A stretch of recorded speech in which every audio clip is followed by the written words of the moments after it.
Day to day life வந்து அப்படியே spoil ஆயிடும்.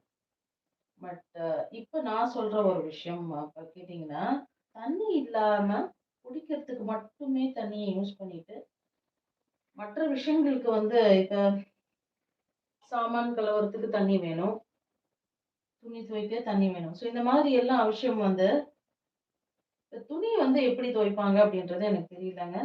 நான் பார்த்த வரைக்கும் அவங்க வந்து சாமான் தொலக்கத்த எப்படி தொலைக்கிட்டு இருக்காங்க அப்படின்னா, மண்ண வச்சு தொலைக்கிட்டு இருக்காங்க. ஸோ ஒரு இடத்துக்கு எடுத்துட்டு போயிடுறாங்க. அந்த ஊர் ஃபுல்லாவே டெசர்ட் ராஜஸ்தான். ஸோ ராஜஸ்தான்ல இருக்கவங்களுக்கு கண்டிப்பா இந்த இடத்த பத்தி தெரிஞ்சிருக்கும். ஸோ குறி அப்படின்ற இடம் இது. ஆம், ஜெய்சல்மர்ல இருந்து கொஞ்சம் தூரத்துல இந்த ஊர் இருக்கு. ஸோ இந்த ஊர்ல பார்த்தீங்கன்னா, சுத்தமாவே தண்ணி அப்படின்றது வந்து ரொம்ப கஷ்டம் அங்க. அண்ட் சாமானெல்லாம் அவங்க எப்படி தொலைக்கிறாங்க அப்படின்னா, மண்ணு ஃபுல்லாவே மண்ணு, மணல் தானே நமக்கு நல்லா தெரியும். ஸோ இருக்கிற கொஞ்சம் தண்ணீல, அந்த தண்ணிய வந்து அந்த இதுல போட்டுடுறாங்க.